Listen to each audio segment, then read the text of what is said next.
there, it's me. Today I'm going to tell you how I up. What? Hello? What the Hello? What? Yeah, sorry, buddy. I can't let you swear. Excuse me? That you want to. I want to as well, but go to hell! See, I have a chore list to do every Sunday, right? And this is not really involved with what happened, but I'm going to be folding clothes or putting them away while I speak to you.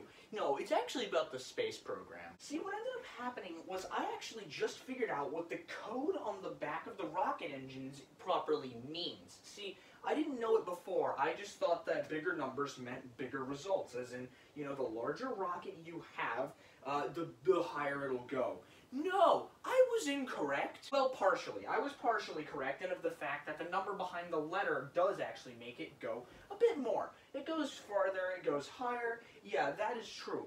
What I neglected to realize is the number after the dash. What I've realized is the fact that this code on the rocket engine, it's simple, it's concise, it's clear, but not clear enough apparently. I've learned that the code that goes to these rockets is that, see, you have the letter, right? And the letter determines the size of the rocket. I'm gonna go get some hangers, I'll be right back. The letter determines the size of the rocket. So each letter is twice the power of the previous letter. So even though a D-5 motor has roughly more power in terms of the weight it can lift, it has around 7.4 pounds, I forgot, it's around that.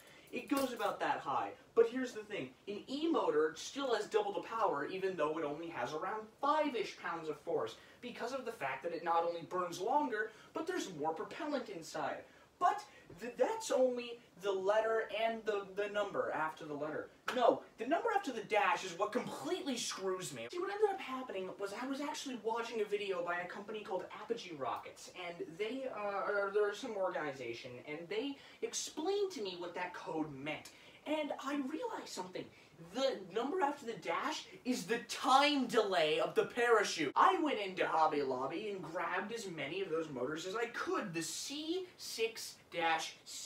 Now, the 6 stands for the total impulse of the rocket, or the average thrust in newtons, meaning that it has an average thrust of 6 newtons, I think. Alright, yeah, I was somewhat right. It's actually the total impulse in newton seconds. So I'm assuming that just means newtons over a period of time, or the average thrust. Anyway, I digress. The point of the matter is that the number after the total impulse is the amount of time it takes for the ejection charge to launch out and fire out the parachute. I think the reason that I lost that rocket the other day is the fact that I just didn't see the parachute go off. I expected, oh, maybe it'll take about a second for the parachute to deploy.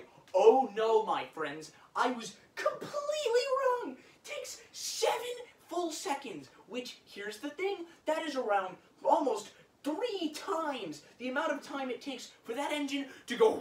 The thing I'm referring to is the fact that I expected to see the rocket come down with the parachute. That rocket might have landed on the land, but the parachute might have deployed maybe 10 feet above the ground. Who knows? Maybe it could have been more. I don't know. The parachute might have deployed at some point that I just didn't see, and therefore it could be on the land. It could still be right where I launched it. I don't know. Frankly, I don't really not care. I want to go find it now, because I'm pretty sure that I actually heard the thing hit the ground. I just wasn't sure where it went. So what I'm going to end up doing now is I'm going to start designing my own rockets. And you know what? Sir Speedo, he was supposed to launch Big Rocket with me this weekend, right? No, he didn't, because he has something else to do, which, I mean, you know what? Fair enough. But still, I kind of need him there to launch it, because if it gets lost, I don't want it to just be on me. Because here's the thing. If I actually launch this on my own, then there's the problem of that if I lose it, we won't be able to launch it together, because of the fact that it could go in the water, and that won't be very good. So what I'm going to do in the meantime is I actually realized that if I want these motors to actually deploy the parachute in a reasonable amount of distance to the ground, I have to put more power into the rocket. But how am I going to do that? Because of the fact that, you know, if I add a motor in there and it still takes 7 seconds for the parachute to deploy, then what does it matter? Because it's just going to end up still going just as fast and not hitting the ground or you get my point. It just won't be very good. My solution is that what I'll end up doing is I'm actually going to take some stuff that I got. You see, I got this from my school in a recycling bin because one of the teachers was actually tossing this thing out. And I went into her classroom, no idea who the lady was, no idea what class it was. I think it was a Spanish class. I walk in, hey, can I take this cardboard pipe from outside your classroom? She's confused, but she says, yeah, sure, why not? So I actually have the idea now that I was gonna make a big rocket with this, but I have a much better, more thought out idea. I'm actually going to build a couple. No! I just snapped a fin on this thing. I'm so mad right now. Okay, I'm gonna glue it back and then I'll explain what I'm gonna do. Break my rocket, will you? I'll kill you. There, good as Jew. Anyway, as I was saying, I'm planning on building some of my own rockets, and I'm gonna build an engine mount out of this, because what I realized is that I don't know where they're at, but oh yeah, they're there. A couple of these motors, they actually fit almost perfectly in with 2 of them into the inner diameter of this tube. And I was thinking to myself, well, I might need a reusable rocket, because all of our rockets previously, they haven't really been as reusable as I'd like, because see, we wrapped cardboard around the engines, right? But that's not very good for actual rockets, because I've been looking into rocketry more now, and I've thought, wow, we suck at this. Like, the reason the Chad rocket worked out so well when we ended up doing it was because they were literally glued into the center of the rocket, pointing straight. So, the reason that it ended up going up to begin with was because it was just as straight as our other rockets. That's been our problem. We don't have a good enough engine mount to put this together. We've only ended up using singular little spirals of cardboard that only have a use of braking or tilting the motor so that it goes sideways. So now what I'm thinking of doing is I might actually still use cardboard, but I might reinforce it with steel or something.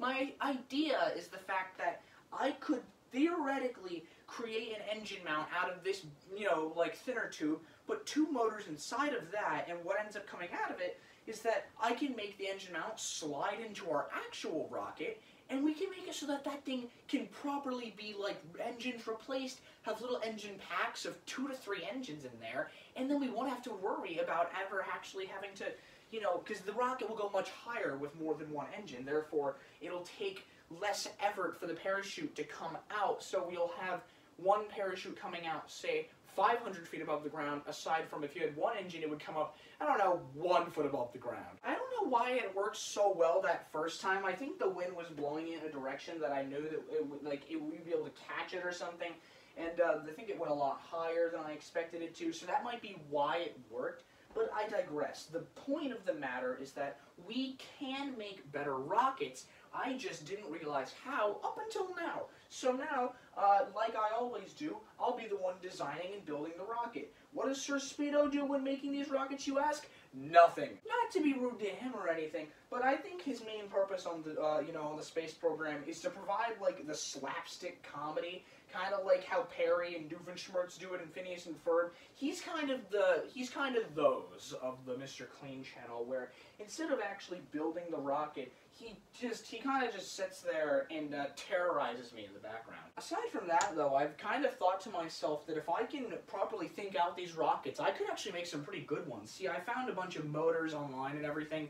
The actual original website that I found them on was a total scam. They're known for actually just not being correct with what they ship, but the company itself that makes the motors is completely legitimate, so I'm glad for that. Because I currently use the Estes motors, but I believe I found a company called Aerotech that makes much larger motors. I can't buy them too large because you need to actually be certified by the NAR of that, so instead of doing that, I'm going to buy just, I think, a couple Fs. They have some pretty big ones, and the best part about them is that they're actually composite rocket motors, meaning that they use solid rocket fuel instead of just the black powder that these things use. So they have roughly 3 times the power and can go much higher at the price of not having as long of a burn time. That doesn't really matter, however, as it can still send the thing thousands of feet up in a matter of a second because of the fact that it literally has over 100 newtons of force, which is ridiculous. For the time being, though, before I buy those motors, since they're quite expensive, what I'm going to do is I'm going to go through the process of making rockets with clustered motors. Now, I would use a launch controller for that, the one that I said I lost in the other video and found. But the thing is, you need a high-powered one for that, and I don't want to shell out like $40 for a high-powered motor when I've got all this fuse lying around. So I'm going to end up just making it so that the motors are clustered, but they're actually held in with fuses aside from the little plugs and the igniters that I'd normally end up using for single-engine rockets. I'm thinking that for this one I'll do up to 2 or 3 because it can't fit 4 C-engines, and like frankly I really don't want to like end up spending the money to do a 4-engine rocket each time, because they're not cheap, you know? I mean, it's like $8 for 3 of them, which I know isn't that expensive, but come on, that's almost $10 a launch if that's the case, which, no. I mean, I'll totally do a 4-engine launch one day, but just not right now, because, I mean, see, the thing is, I think I would have, like, I currently probably would have the, like, money to do it, but I just don't want to keep on spending money on, like, 12 motors for, like, 2 or 3 launches. It's just a waste, you know? Considering it only lasts for a couple seconds, I mean, like, you know, it's fun to watch, sure, but in the long run, it's just gonna be detrimental. Good news, though, is that I'm definitely gonna start making more, just well-thought-out rockets, you know? Because when we had the blueprints for some of our, like, larger rockets, I wasn't really thinking all that much. I was just thinking, well, if I make it with fins on the bottom, a cone at the top, and stuff like that, then it'll work. But here's the thing. There's a lot more that goes into it. You have to deal with your center of pressure, which I forgot what that is. I'll look it up later. But I also have to deal with the center of gravity. And if you have your center of gravity, say here, it's not here, but it has to be a certain distance away from the center of pressure in the rocket, or else it won't be stable. You have to have a margin of stability is what it's called, and it has to be, well, they typically want it to be above 2.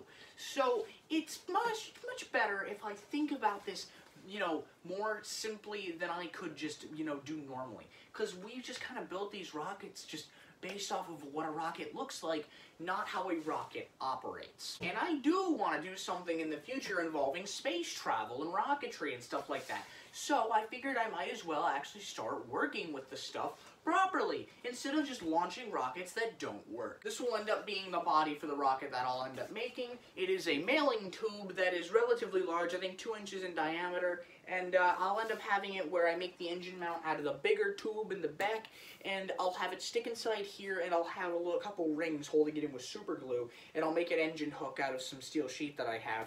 And the cone, I'm pretty proud of this achievement if I can find it. Yes, I thought, what if I made funnels? Well, no, I'm not doing that. I found these, which are, they're just radiator funnels that I can cover over the top of a little curved thing and cut off the bottom here. I actually already have a funnel for the big rocket. This one, yeah, look at this! So I think funnels will be a good thing for my actual, like, you know, proper rocket launch systems. I also think I might one day invest in a launch rail. See, there's things that, you know, when it gets to bigger rockets, you don't deal with poles anymore. You actually have rail buttons, is what they're called.